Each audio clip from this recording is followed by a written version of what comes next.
নমস্কার দেবী এবং সজ্জনগণ। আজকে একটু আলাপচারিতা করা যাক। আপনারা আমাকে বহুবার প্রশ্ন করেন, দাদা আপনি কি হিন্দু, আপনি কি মুসলমান, না আপনি কি? আমি আপনাকে একটি প্রশ্ন বলছি, উত্তর দেখুন, ভারতে কেউ কি মুসলমান বা খ্রিশ্চান আছেন? না। হয়তো তারা মনে মনে চিন্তা করছেন যে আমি মুসলমান, আমি খ্রিশ্চান, কিন্তু ডিএনএর দিক থেকে দেখতে গেলে প্রত্যেকেই ভারতীয় এবং একই অরিজিন থেকে এসেছে। এইবারে আপনি কি মুসলমান? যদি কোনো মুসলিম ব্যক্তি আমার ভিডিওটা দেখেন, আপনাকে ছোটোবেলা থেকে যদি একই জিনিস বারবার বলে দেওয়া হয় যে এটাই ঠিক, এটাই ঠিক, এটাই ঠিক, এবং আপনি সেটা প্র্যাকটিস করেন, তাহলে ভুল হোক বা ঠিক হোক সেটা আপনার মনের মধ্যে গেঁথে যাবে যে হ্যাঁ এটাই ঠিক, আমি এই পথেই চলবো, বা এরকম এরকম কিছু একটা। আবার আপনি যদি হিন্দু বৌদ্ধর ঘরে জন্মগ্রহণ করতেন তাহলে সেরকমই হতো। যাই হোক, কোনো ব্যক্তি এমন আছেন যে ব্যক্তি কুরআন এবং হাদিস মেনে, অর্থাৎ যিনি ডান পা আগে ফেলতে হবে, মুহাম্মদ সাল্লাল্লাহু আলাইহি ওয়াসাল্লাম আগে ফেলতেন, বসে প্রস্রাব করতে হবে, মুহাম্মদ সাল্লাল্লাহু আলাইহি ওয়াসাল্লাম বলেছিলেন। তো এই যে তার প্রতিটি পদক্ষেপ অনুসরণ করছেন, আমি সেই ব্যক্তিকে জিজ্ঞেস করতে চাই, আপনি আপনার 9 বছরের মেয়েটিকে, একটি বয়স্ক 40 বছরই হলো, আপনি তার সঙ্গে বিয়ে দেবেন, পুরুষের সঙ্গে? আচ্ছা, আপনি তো সাচ্চা মুসলমান, আপনি আপনার মেয়ের আরও 3টে সতীন আসুক, একই ঘরে একই বিছানায় তারা ঘুমাক স্বামীর সঙ্গে, এটা আপনি মেনে নিতে পারবেন? যদি আপনি না পারেন, যদি আপনার উত্তরটা মনে মনেও না হয়, তাহলে তো আপনি ইসলামকে মানতে পারছেন না। আপনি আপনার হঠাৎ একদিন শুনলেন যে আপনার মেয়েকে তার স্বামী তালাক তালাক তালাক বলেছে এবং বাড়ি থেকে বের করে দেওয়া হয়েছে, এবং সে কোনো খোরপোশ পাবে না। ইসলামিক নিয়ম অনুযায়ী এটাই আছে যে স্বামী স্ত্রীকে তালাক দিয়ে দিলে কোনো খোরপোশ নেই। বিবাহের সময় যে মোহর লেখা হয়েছিল, অর্থাৎ 2000 হোক, 1000 হোক, 2 লাখ হোক, 1 লাখ হোক, 10,000, যাই হোক, দেনমোহর তো খুব একটা লেখে না কেউ, যাই হোক, সেইটা দিয়েই তাকে ভাগিয়ে দেওয়া হলো এবং তার বাচ্চার কিছু দিনের খোরাকি দেওয়া হলো, মানে বাচ্চা যদি হয়ে থাকে এই। তা আপনি কি এটাকে মেনে নিতে পারবেন? যদি না পারেন, তাহলে আপনি ইসলামকে মানতে পারছেন না, এটা তো মানতে হবে। আপনি আপনার ছেলেটি, আপনি যাই হন না কেন, চাইবেন লোককে হত্যা করুক? এবং ছোটোবেলা থেকে এই যে মাদ্রাসাতে, কওমি মাদ্রাসাতে ট্রেনিং দেওয়া হচ্ছে, গরু ছাগল এগুলোকে কাটবার জন্য ছোট ছোট বাচ্চাদের ট্রেনিং দেওয়া হয় 7, 8, 10 বছর থেকে। মানে কি? মানে হচ্ছে যোদ্ধা তৈরি হতে হবে। এবং শুধু তাই না, এই যোদ্ধা তৈরি হওয়ার ফলে যোদ্ধা তৈরিও হচ্ছে, সারা পৃথিবীতে মুসলমানেরা যুদ্ধ করছেন। আপনি ফিলিস্তিনিরা যখন ইসরায়েলের উপর হামলা করেছিল, তখন ইনশাল্লাহ বা আলহামদুলিল্লাহ বা আল্লাহু আকবর এই বলে খুব চিৎকার করেছেন, মানে তারা যোদ্ধা। ইসরায়েল যখন ফিলিস্তিনের উপর হামলা করে 30,000 লোককে মেরে দিয়েছে, তখন আপনি বুক চাপড়াচ্ছেন। তাহলে আপনি তো যুদ্ধ করতে গেছিলেন, আপনি কি করে ভাবলেন যে আপনি কাফেরদের মারবেন আর কাফেররা আপনাকে ছেড়ে দেবে? মুহাম্মদ সাল্লাল্লাহু আলাইহি ওয়াসাল্লামও তো তাই বলেছিলেন যে কাফেরদেরকে হত্যা করো। আর কোনো কথা নেই, যে বলবে না যে মুহাম্মদ সাল্লাল্লাহু আলাইহি ওয়াসাল্লাম সর্বশক্তিমানের প্রেরিত দূত, নবী, অবতার, এবং সর্বশক্তিমানের নাম আল্লাহ, তাকে তোমরা হত্যা করো। যারা বলছে না তাদেরকে আপনারা হত্যা করতে দৌড়াচ্ছেন, তারাও রিটালিয়েট করছে। তাহলে বুক চাপড়ানোর কী দরকার?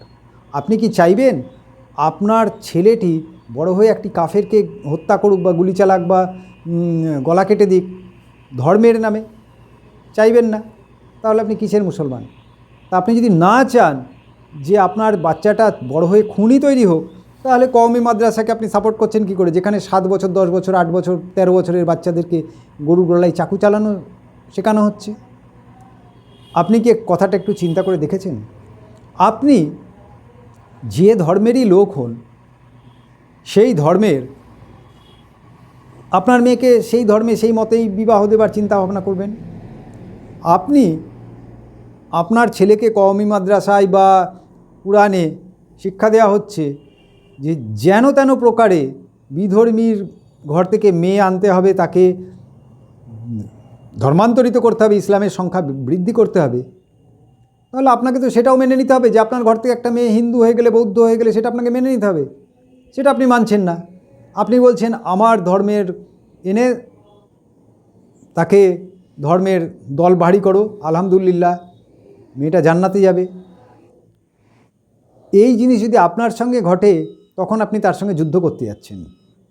আপনার ছেলেরা তার বোনকে কোনো হিন্দু বিয়ে করেছে বলে তার গলা কাটতে যাচ্ছে। এই জিনিস আপনি মেনে নিতে পারছেন? আপনি বোরখা পরাকে অনেক উৎসাহ প্রদান করছেন, কিন্তু এটাও তো ঠিক, প্রাকৃতিকভাবে গা হাত পা ঢেকে রাখলে সূর্যের আলো পড়ে না, ভিটামিন ডি উৎপন্ন হয় না। যাই হোক, আমি সে প্রসঙ্গে যাচ্ছি না, এগুলো আবার বৈজ্ঞানিক তত্ত্ব হয়ে গেল। আপনি নিশ্চয়ই ন্যাশনাল জিওগ্রাফি বা এইসব চ্যানেলগুলোতে দেখেছেন যে বহু বাঘের সঙ্গে কুমিরের সঙ্গে মানুষের বন্ধুত্ব, অর্থাৎ বাঘকে ছোটোবেলা থেকে মানুষ লালন পালন করেছে, সে বাঘ কিন্তু তাকে খাচ্ছে না। তারপরে হরিণ, বিড়াল, কুকুর এরা সব একসঙ্গে থাকছে, কুকুর কিন্তু বিড়ালকে মারছে না, কিন্তু অন্য সময় হলে বাঘ মানুষকে খেয়ে ফেলবে বা হরিণকে খেয়ে ফেলবে, কুকুর বিড়ালকে মেরে ফেলবে, কিন্তু একসঙ্গে পায়রা বিড়াল সব ঘুরঘুর করছে একই বাড়িতে, তারা মারছে না, কারণ ছোটোবেলা থেকে তারা মায়া মমতায় পড়ে গেছে এবং তাদের একটা টান সৃষ্টি হয়েছে। আপনার বকরি ঈদে পরিষ্কার বলা হচ্ছে যে জিনিসটা তোমার প্রিয় জিনিস সেইটাকে তুমি হত্যা করো এবং কষ্ট দিয়ে দিয়ে হত্যা করো। আপনাদের ঘরের ছেলেমেয়েরাও অনেক কান্নাকাটি করে, গরুটাকে মারতে দেবো না, এ করবো না, তবু আপনারা ছেলের কাছ থেকে গরুটাকে নিয়ে গিয়ে বা ছাগলটাকে নিয়ে গিয়ে কসাইয়ের হাতে তুলে দিচ্ছেন। একবার ওই জায়গায় নিজেকে বা নিজের পরিবারের কাউকে দাঁড় করিয়ে দেখেছেন? আপনি যে পশু ছোটোবেলা থেকে বা ভালোবাসলে তাকে হত্যা করে না, আপনি সেইটাই আপনার ধর্মের মাধ্যমে করছেন। অর্থাৎ যাকে ছোটোবেলা থেকে তুমি দেখছো বা ভালোবেসে তাকে কুরবানি দাও। কুরবানি কেন হয়েছিল সে কথা আলাদা, বা বলি কেন হয়েছিল, আমি বলছি না কুরবানি খারাপ কি ভুল, ঠিক আছে, সব ঠিক আছে, আমি যা বলছি না, কিন্তু আলটিমেটলি আপনারা এটা বলছেন যে যার সঙ্গে তোমার খুব আন্তরিক টান তাকে কুরবানি দাও, তাকে পোষো, ছোটোবেলা থেকে পুষে বড় করে কুরবানি দাও। এতে আপনারা খুব উৎসাহিত হচ্ছেন। একটা পশু এই কাজ করে না, তাহলে আপনি কোন জায়গায় পৌঁছাচ্ছেন একবার খেয়াল আছে? পশুর থেকেও আপনাকে নিকৃষ্ট তৈরি করে দেওয়া হচ্ছে, আর সেটাকেই আপনি ঢোল বাজাচ্ছেন এবং রাস্তায়, ঢাকার রাস্তায় বা অনেক জায়গায় রক্তে রক্তে ছড়াছড়ি, সেইটা আপনি দেখছেন। কারণ কাফেরকে মারতে আপনার যেন হাত না কাঁপে।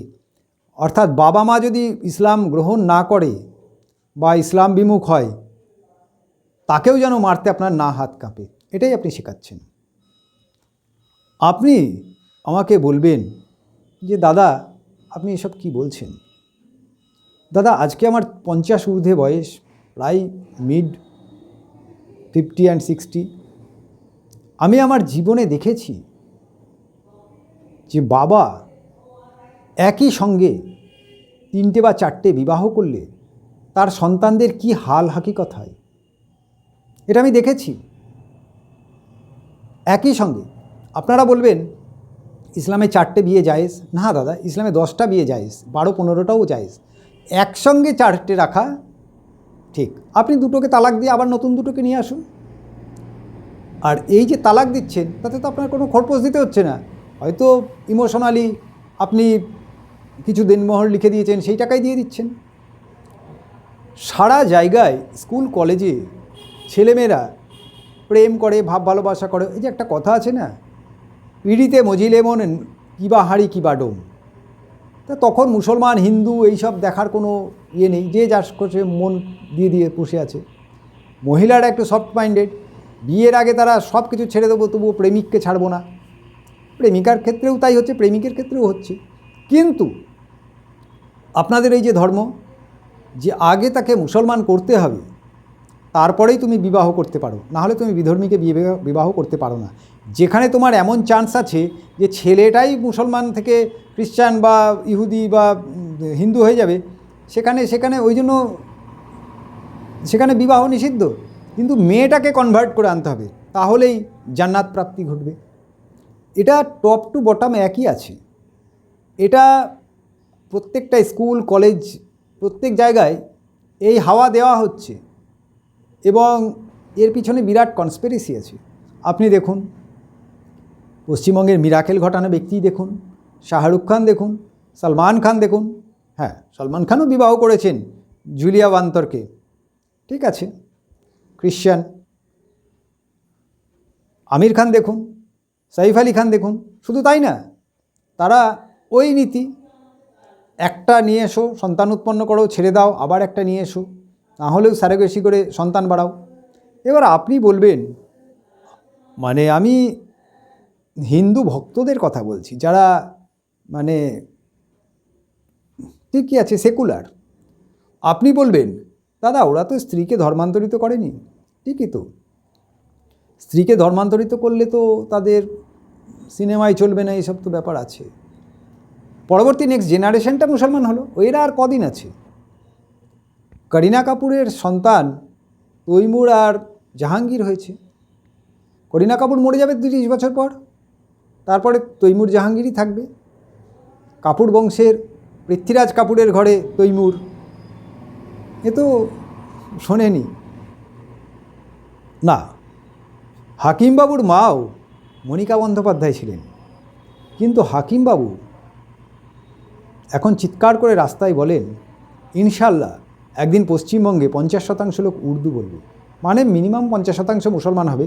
সব মুসলমান তো উর্দু বলবে না, মানে বাংলাদেশ হবে, 80-90% মুসলমান হয়ে যাবে। তিনি বাংলার একজন মন্ত্রী, বলছেন বাংলায় 50% লোক উর্দুতে কথা বলবে। তার মা মনিকা বন্দ্যোপাধ্যায়।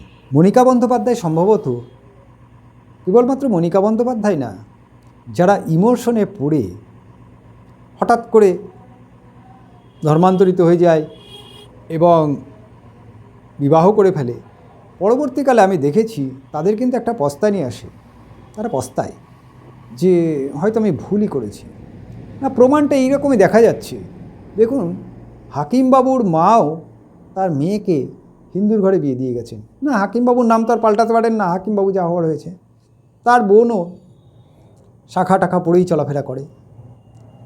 আবার দেখুন, আমির খানের প্রথম স্ত্রী, কিছু করার নেই, তার ছেলে তো মুসলমানই হবে, ইব্রাহিম নাম, জায়েদ নাম, কিন্তু মেয়েটাকে আয়রা খান, তাকে কিন্তু একটা হিন্দুর সঙ্গে বিয়ে দিয়ে দিয়েছে। আমির খান ছেড়ে দিয়েছে, হ্যাঁ ছেলেগুলো মুসলমান হবে, যেমন হাকিমবাবু হয়েছেন। কিন্তু হাকিমবাবুর মাও হয়তো সেই দুঃখটা পরে পেয়েছিলেন। শুধু তাই না, যিনি পশ্চিমবঙ্গে প্রতিনিয়ত মিরাকেল ঘটাচ্ছেন, তারও পরিবারে একই অবস্থা, এবং ঠিকই আছে, আমরা সবই জানি, কিন্তু হয়তো আপনারা জানেন না, চুপচাপ থেকে যাওয়াই ভালো। তারও আক্ষেপ, অভিমান হয়েছিল, সেই জন্য তিনি বিদ্রোহ করে ইসলাম বিরোধী ট্যাটু সারা দেহে এঁকে বসে আছেন। না, আমি বলছি না এটা তার বিদ্রোহ, কিন্তু যাই হোক হয়েছে। কিন্তু এই যে ইমোশনে পড়ে গেছে, গিয়ে হয়ে গেছে। আরও একটা কথা হচ্ছে, এই যে আপনারা যেন তেন প্রকারে ইসলাম বা খ্রিশ্চানকে প্রচার করতে চান, খ্রিশ্চানিটিকে প্রচার করতে চান, শুধুমাত্র ইহুদি থেকে বেরোনো এই দুটো ধর্ম যারা দল ভারী করতে চায়, ধর্ম বুঝলে টুঝলে ওসবের কোনো কথা নেই, দল ভারী করে যাচ্ছে। তা আমি তাদেরকে একটা প্রশ্ন করছি, আজকে তার রেজাল্টটা কি হচ্ছে? নবী বলেছিলেন না যে কায়ামত আসবে যদি সকলেই ইসলাম বা মুসলমান হয়ে যাবে। তো এটার সঙ্গে না আমাদের হিন্দু ধর্মের একটা মিল পাওয়া যায়, জানেন তো। হিন্দু ধর্মে বলা আছে যেদিন পাপের ঘোড়া পূর্ণ হবে সেদিন এ পৃথিবী ধ্বংস হয়ে যাবে।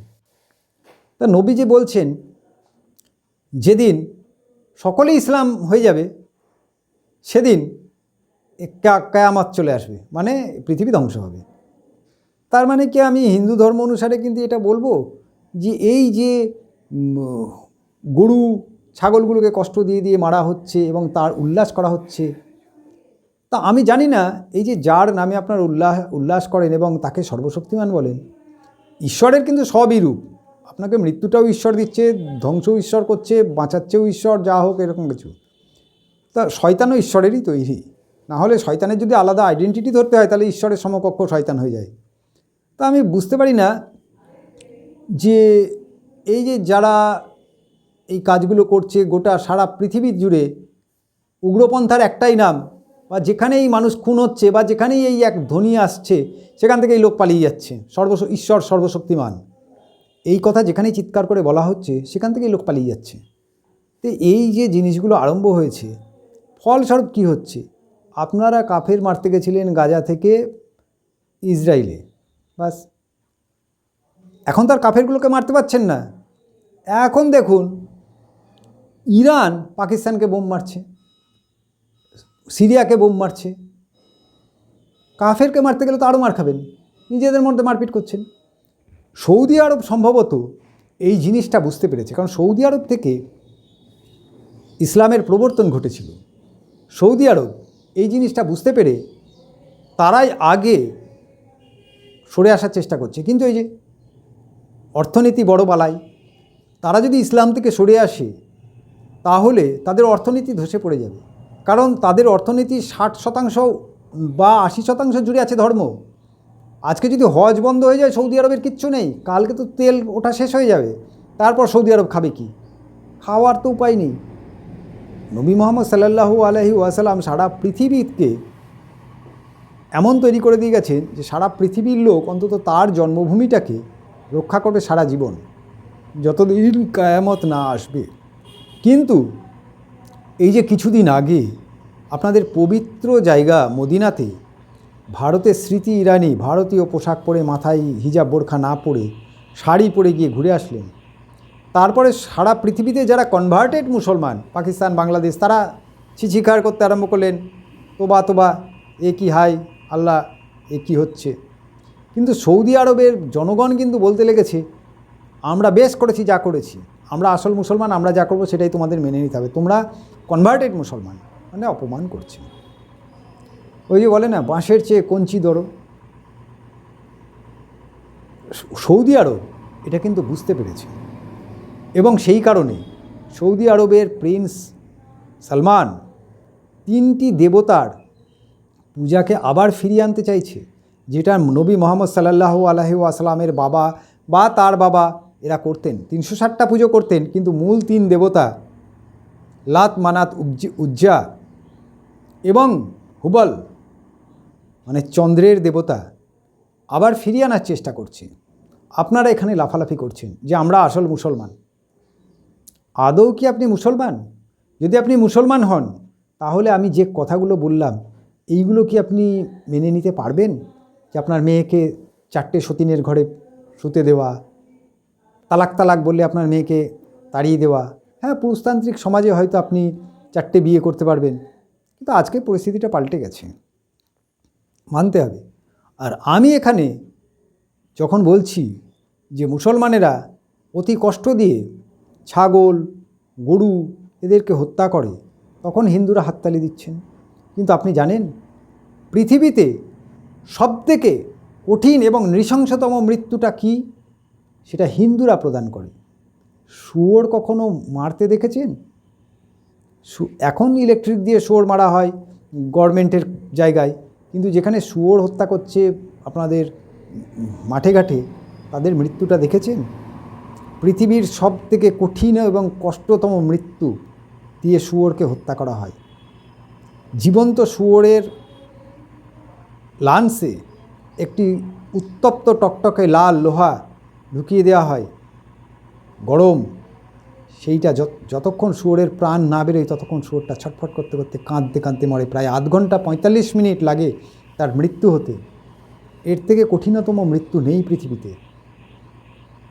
সুতরাং মুসলমান তো, ইসলাম তো বলছি যে মারো, কঠিনভাবে শেখো, কিন্তু যারা হিন্দু তারাও যদি আদিবাসী এলাকা বা শবর এলাকায় থাকেন, কালো শুয়োরগুলোকে কীভাবে মারা হয় দেখলে হয়তো আপনি মুসলমানদের এই গরু কুরবানি বা নৃশংস হত্যাকেও আপনি জায়েজই বলবেন। সুতরাং এটা আপনাদেরও শিক্ষার দরকার আছে, এটা মাথায় রাখবেন। না, আমি বলছি না যে মুসলমানরা ছাগল কাটছে তাই তারা দোষী, যে কাটছে সেও দোষী, যে খাচ্ছে সেও দোষী। কিন্তু যখন ছাগলটা কাটা হচ্ছে বা যখন ছাগলটা ওই কসাইখানায় দাঁড়িয়ে আছে কাঁঠাল পাতা খাচ্ছে, একবার চিন্তা করে দেখবেন তো, বা তার ভয়, তার ক্রোধ, তার আর্তনাদ, এগুলো শোনার মতন কেউ নেই। আপনি পাশে দাঁড়িয়ে মাংসটা কিনে নিয়ে চলে আসছেন, কিন্তু এই পাশে যে দাঁড়িয়ে কলা পাতা বা কাঁঠাল পাতা খাচ্ছে, একবার সেই জায়গায় নিজের স্বজনকে রেখে দেখেছেন কত কঠিন জীবন? তার মাও তাকে জন্ম দিয়েছেন। না, আপনি আমার ভিডিও দেখুন বা না দেখুন, তাতে আমার বিন্দুমাত্র এসে যায় না, কিচ্ছু আসে না। আমি আমার মনের কথাটা বলে যাচ্ছি, আপনি শুনলে শুনবেন, না শুনলে না শুনবেন। আমি আপনাদের কথাও যেমন বলবো, সকলের কথাই বলি। ধন্যবাদ, এটাই আজকে আমার মনের কথা। নমস্কার।